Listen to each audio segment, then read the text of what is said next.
এটা ডিমের chop, sorry এটা ডিমের পেঁয়াজের চপ। তো আজকে পেঁয়াজের উপর মনের কষ্টগুলি ঢালবো।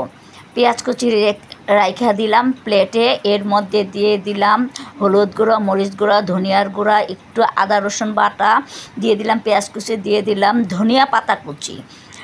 ইচ্ছা মতো এই পেঁয়াজগুলি মাখামাখি করার পরে 1 চা চামচ কর্নফ্লাওয়ার, 1.5 চামচ বেসন দিয়ে আবার মাখামাখি করে নিলাম। আমি এখানে 1 ফোঁটা পানি সংযুক্ত করি নাই, শুধু পেঁয়াজগুলো আমি ইচ্ছা মতো মাখামাখি করে সফট করে নিচ্ছি।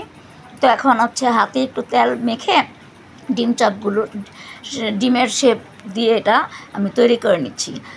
শেপ চপগুলি যখন তৈরি করে নিব তখন হালকাভাবে আলতোভাবে তৈরি করে নিব, যাতে এগুলি চ্যাপ্টা না হয়ে যায় বা ভেঙে না যায়। তো একটু সাবধানতা অবলম্বন করে আমি এগুলি তৈরি করে নিলাম। এটা ইচ্ছা করলে ডিমটা গোল করে স্লাইস করেও এটা গোল আকৃতিতে করা যাবে, যার যার রুচি। তো আমি ডিম আকৃতিতেই আজকে ডিমের পেঁয়াজের চপগুলি ভেজে নিচ্ছি। দেখেন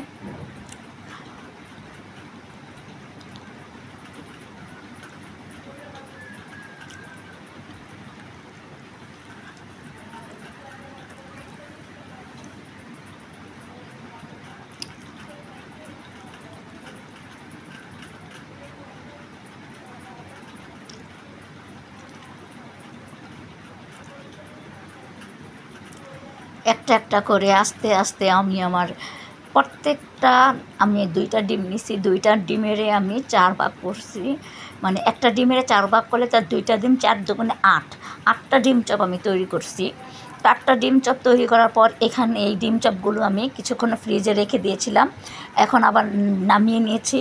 এখন হালকা গরম তেলে দিয়ে দিলাম ডিম চপগুলো আস্তে আস্তে এটা একটু হালকা নাড়াচাড়া করে ভেজে নিব।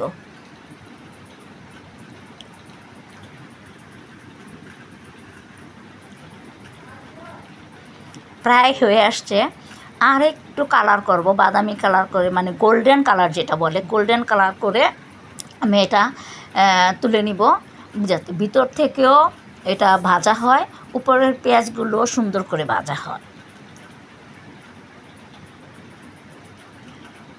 তো প্রথমবারে এগুলি তুলে নিলাম 4টা, আরও 4টা আমি আস্তে আস্তে দিয়ে ভেজে নিচ্ছি।